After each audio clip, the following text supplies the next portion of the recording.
Lecture में हम लोग इलेक्ट्रोकेमिकल सेल के बारे में पढ़ेंगे।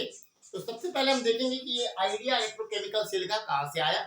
तो वो जो आइडिया था वो एक एक्सपेरिमेंट के थ्रू आया। क्या हुआ, तो एक कंटेनर में कॉपर सल्फेट सॉल्यूशन रखा गया, फिर उस पर क्या किया गया, तो जिंक इलेक्ट्रोड को डीप किया गया।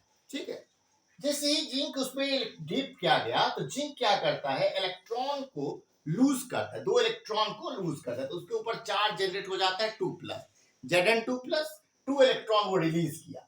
तो यहाँ पे क्या हो गया, ऑक्सीडेशन, यानी कि अभी हम पढ़ाए विद रेडॉक्स रिएक्शन में कि loss of electron is called oxidation. अगर कोई लॉस करेगा, कोई लूज करेगा, तो यहाँ कॉपर सल्फेट में जो Cu2+ बैठा है वो 2 इलेक्ट्रॉन को एक्सेप्ट करेगा और Cu सॉलिड फॉर्म में आ जाएगा। Cu का मतलब कॉपर का पहले कलर था ब्लू, जो कि अब क्या हो गया, रेड। जब सॉलिड फॉर्म में आ गया, आयनिक फॉर्म में Cu2+ था तो ब्लू कलर का था। जैसे ही उसका कलर वो Cu सॉलिड फॉर्म में आ गया तो उसका जो कलर है वो हो गया रेड। तो ऑक्सीडेशन और रिडक्शन जब सेम कंटेनर में होगा तो उसको क्या बोलेंगे, redox. Red stand for reduction, ox stand for oxidation. तो reduction and oxidation takes place simultaneously, उसको क्या बोलते हैं, रेडॉक्स बोलते हैं। तो यहाँ पे क्या हो रहा है, रेडॉक्स रिएक्शन हो रहा है, वो भी कैसा, डायरेक्ट रेडॉक्स रिएक्शन है, क्योंकि एक ही कंटेनर में ऑक्सीडेशन भी हो रहा है और रिडक्शन भी हो रहा है, तो उसको बोलेंगे direct redox reaction, spontaneous redox reaction. इसमें क्या हुआ, तो एनर्जी भी रिलीज हुई, हीट। ठीक है, उसके बाद जिंक रॉड का जो वेट था वो रिड्यूस हो गया। ठीक है, और कलर जो था ब्लू कलर वो गायब हो गया। उसके बाद रेड पीपीटी कलर इसमें देखने को मिला। क्या देखने को मिला, रेड पीपीटी देखने को मिला। उसके बाद टेम्परेचर जो थर्मोमीटर से यहाँ पे मेजर किया गया, तो टेम्परेचर जो पहले था उससे बहुत ज्यादा टेम्परेचर भी, इसका तापमान भी बढ़ गया। तो यहाँ पे क्या हुआ कि एनर्जी तो रिलीज हुआ लेकिन वो हीट में कन्वर्ट हो गया। ठीक है, तो यहाँ पे हम लोग कहते क्या है कि so from here we got the idea, यहाँ से आइडिया आया that the idea to convert chemical energy to electrical energy. यहीं से आइडिया आया कि हम केमिकल एनर्जी को, यानी कि रासायनिक ऊर्जा को विद्युत ऊर्जा में, इलेक्ट्रिकल एनर्जी में कन्वर्ट कर सकते हैं। तो आपको पता होगा इलेक्ट्रोकेमिकल से, यहाँ पे आप इस तरीके से एरो लगा के देखिए, तो केमिकल एनर्जी को हम क्या करते हैं, इलेक्ट्रिकल एनर्जी में यहाँ पे कन्वर्ट करते हैं। सबसे पहले इसको नोट डाउन कीजिए, फिर हम मेन जो टॉपिक है इलेक्ट्रोकेमिकल से वहां पहुंच रहे हैं। पहले आप इसको अच्छे से कॉपी में क्या कीजिए, नोट डाउन कर लीजिए। ठीक है, अब अगर देखिए बात करें हम, तो इलेक्ट्रोकेमिकल सेल, इसका 3 नाम होता है। इलेक्ट्रोकेमिकल सेल भी बोल सकते हैं, गैल्वेनिक सेल भी बोल सकते हैं, वोल्टाइक सेल भी बोल सकते हैं। इसे हम लोग बैटरी के अंदर, सेल्स के अंदर हम लोग देखते हैं। इसमें क्या होता है, तो केमिकल एनर्जी से कन्वर्शन होता है, किसमें, इलेक्ट्रिकल एनर्जी में। केमिकल एनर्जी से कन्वर्ट होता है इलेक्ट्रिकल एनर्जी में। देखिए यहाँ पे हम दिखा भी दें, ये एरो आप ध्यान रखिएगा, केमिकल से इलेक्ट्रो, ठीक है, इलेक्ट्रिकल एनर्जी में। तो due to spontaneous redox reaction, spontaneous redox reaction के कारण, ठीक है, इलेक्ट्रिकल करंट प्रोड्यूस होता है। ठीक है, ये इनडायरेक्ट रेडॉक्स रिएक्शन होता है। ये क्या होता है, तो इसमें क्या होता है, आपको पता हो कि 2 कंटेनर होते हैं, 2 सेपरेट कंटेनर हम लोग बनाएंगे। एक कंटेनर ये हो गया, एक कंटेनर ये हो गया, 2 सेपरेट कंटेनर होगा। उस दोनों कंटेनर के अंदर सॉल्यूशन होगा। ठीक है, दोनों कंटेनर के अंदर सॉल्यूशन होगा, एक में कॉपर सल्फेट का, एक में जिंक सल्फेट का। दोनों कंटेनर के अंदर क्या होगा, सॉल्यूशन होगा, एक में कॉपर सल्फेट का एक्वा सॉल्यूशन और एक में जिंक सल्फेट का एक्वा सॉल्यूशन। तो इसमें जो सॉल्यूशन है वो कौन सा है, ZnSO4 यानी जिंक सल्फेट का क्या है, एक्वा सॉल्यूशन। जिंक सल्फेट का एक्वा सॉल्यूशन यहाँ है, और इसमें क्या है, तो कॉपर सल्फेट का एक्वा सॉल्यूशन है। ठीक है, उसके बाद यहाँ पे क्या होगा, यहां भी एक इलेक्ट्रोड होगा, यहां भी एक इलेक्ट्रोड होगा। ठीक है, दोनों इलेक्ट्रोड के वायर्स जुड़े होंगे। ठीक है, यहाँ पे भी वोल्टमीटर, तो यहां से इस तरीके से जुड़े होंगे। ठीक है, तो आपको पता है कि यहाँ पे क्या हो रहा है, ZnSO4 है और यहाँ जो इलेक्ट्रोड है वो जिंक का है, यहाँ पे CuSO4 है और इलेक्ट्रोड जो है वो कॉपर का है। ठीक है, इस तरीके से बनाया गया। तो यहाँ पे जो जिंक है, जिंक जो है यहाँ पे उसका क्या होगा, तो जिंक जो सॉलिड स्टेट में था वो क्या करेगा, लूज करेगा इलेक्ट्रॉन को। जिंक क्या होगा, Zn2 प्लस 2 इलेक्ट्रॉन, यहाँ पे 2 इलेक्ट्रॉन को क्या करेगा, ये रिलीज लॉस करेगा, लूज ऑफ इलेक्ट्रॉन लॉस करेगा। तो जैसे ही यहाँ लॉस ऑफ इलेक्ट्रॉन होगा तो इसको बोलेंगे ऑक्सीडेशन। वही कॉपर क्या करेगा, जो पहले से 2+ के स्टेट में था वो दोनों इलेक्ट्रॉन को एक्सेप्ट करके सॉलिड बनेगा, Cu सॉलिड स्टेट। ठीक है, तो यहां से ब्लू कलर का ये था, ये रेड बात समझे ही थे वहां पे। ठीक है, तो इस तरीके से यहाँ पे हम लोग देखते हैं।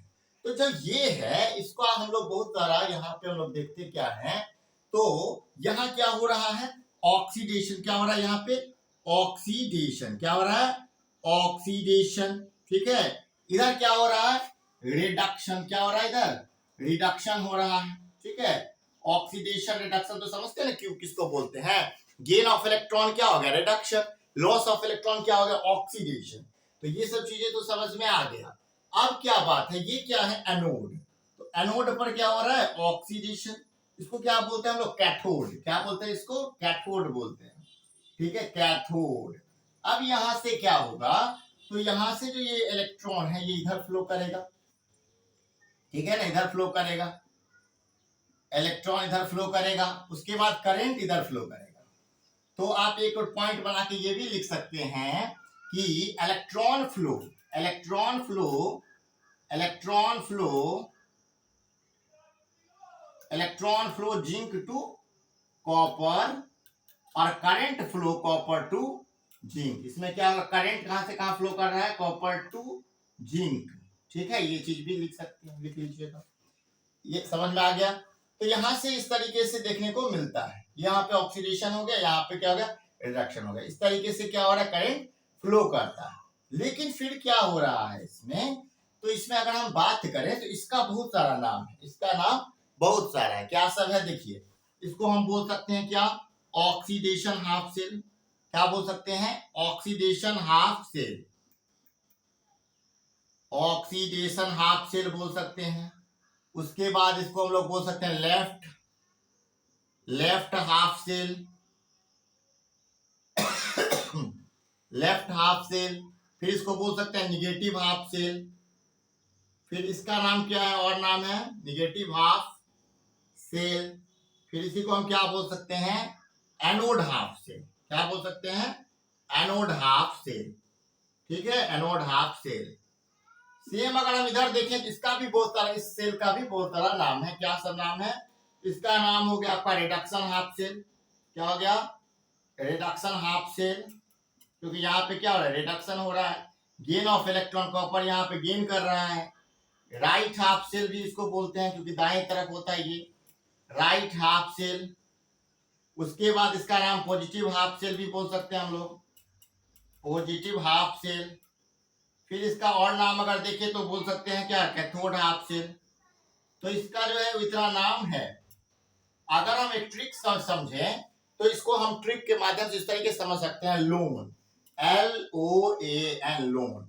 ठीक है, LOAN, लोन। ठीक है, लोन में L से क्या हो जाएगा, लेफ्ट, L से क्या हो जाएगा, लेफ्ट। O से हो जाएगा ऑक्सीडेशन। ठीक है, ऑक्सीडेशन।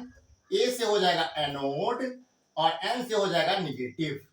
A से होगा एनोड और N से क्या हो जाएगा, निगेटिव। तो अगर इस तरीके से याद करना है तो आप कर सकते हैं कि इसका नाम क्या सब हो सकता है, तो oxidation half cell, O, left half cell, anode half cell, और निगेटिव हाफ सेल।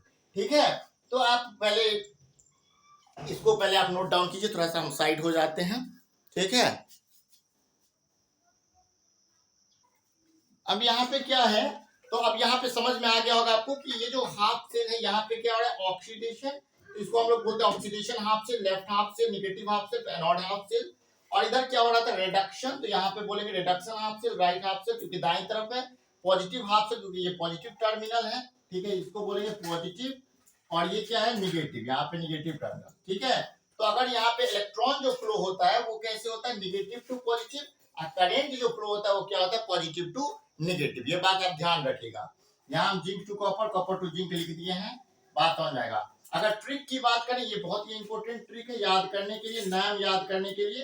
तो ये इस तरीके से है कि लोन एल से हो गया left half cell, oxidation half cell, anode half cell और negative half cell. Total reaction यदि देखेंगे तो क्या होता है, देखिए जिंक 2 प्लस क्या हो गया, रिड्यूस हो गया, 2 इलेक्ट्रॉन को रिलीज किया, 2 इलेक्ट्रॉन को जैसे ही रिलीज किया तो लॉस ऑफ इलेक्ट्रॉन क्या होता है, ऑक्सीडेशन। और कॉपर क्या क्या 2 इलेक्ट्रॉन को गेन कर लिया, तो ये 2 इलेक्ट्रॉन कट जाएगा आपस में और ZnCu2 प्लस और Zn2 प्लस Cu, ये टोटल रिएक्शन होगा।